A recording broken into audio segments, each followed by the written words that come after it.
The jungle trembled like never before.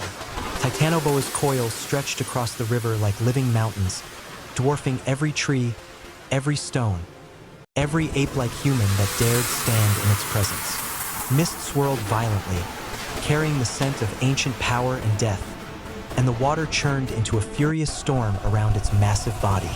Kanakamba and the second giant snake lay flattened against the riverbed, their submission absolute, eyes wide with fear, but Titanoboa did not pause. It moved with a slow, deliberate grace, each shift of its colossal body sending waves of destruction through the jungle. Ape-like humans stumbled and fell, some barely holding onto rocks and fallen trees, their primitive spears useless against this living colossus. Titanoboa's head rose higher, scales glinting in the rising sun, eyes glowing like molten gold as it let out a low, rumbling hiss that reverberated through mountains and river alike, a sound that could split stone and bend the earth. The humans could feel it in their bones, a pressure that weighed heavier than any fear they had ever known. Even the river itself seemed to obey, swirling around the Titanoboa as though acknowledging its rule. And then, with a sudden surge, it struck, not at the humans, but with a demonstration of raw, unimaginable power. Trees snapped like twigs, boulders tumbled into the river, and water sprayed like rain. Yet not a single coil harmed the humans directly. It was a message, unmistakable and terrifying. This world, this jungle, this river, and everything within belonged to Titanoboa. The ape-like humans huddled together, shaken but alive, their hearts hammering like war drums. Some wept, some whispered prayers to gods they did not know, and some, the strongest, simply stared in awe and terror, realizing that survival would now require cunning, courage, and respect for a predator unlike any they had ever faced. Titanoboa coiled majestically in the river, eyes sweeping the jungle, a silent king of a world that had finally found its ruler, and the echoes of that day would haunt the humans forever, a story of fear, power, and the unstoppable force of the Titan King. The river, once a place of cautious navigation, had become a trembling monument to Titanoboa's power. Ape-like humans huddled together, dripping with mud and sweat, their primitive spears quivering in hands too small to challenge the colossal serpent. The jungle itself seemed to hold its breath. Leaves froze mid-rustle, birds perched silently, and the distant calls of smaller predators ceased, as if every living creature recognized the new hierarchy. Kanakamba and the second giant snake remained flattened and submissive in the water, their usual predatory confidence stripped away by the sheer presence of the Titan King. Titanoboa's massive coils shifted subtly, and the humans felt the vibrations through the soft earth underfoot, a terrifying reminder that even a single movement from this ancient giant could crush them like insects.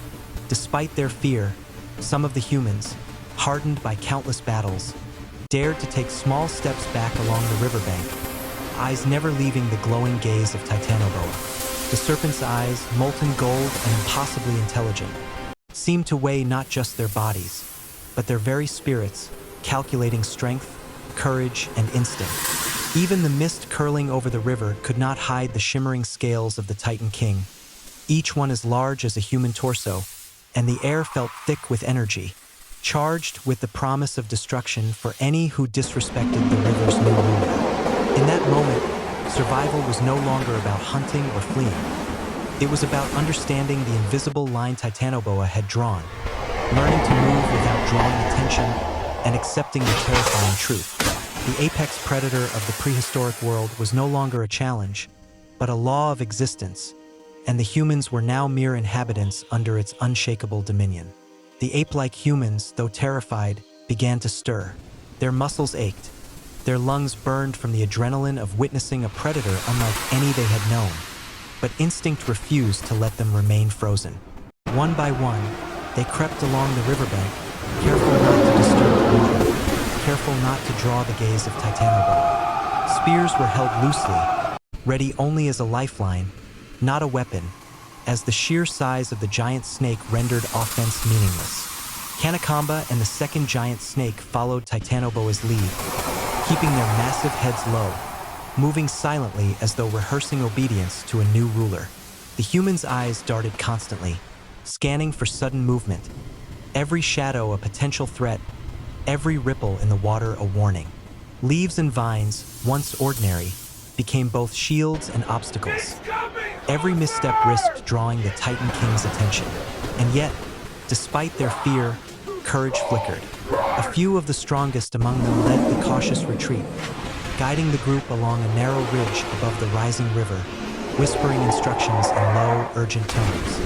Titanoboa observed without aggression, its golden gaze sweeping over the humans with measured patience, testing them, learning their instincts, yet showing them the unspoken truth.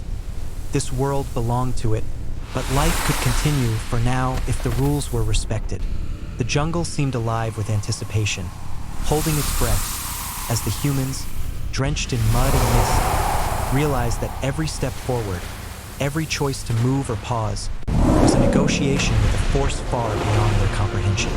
Survival had become a game of awareness, timing, and humility, and one wrong decision could unleash a power that had ruled the earth long before humans had even dreamed of fire. As the mist settled and the jungle held its breath, the ape-like humans finally paused, pressed against the riverbank, their bodies trembling but alive.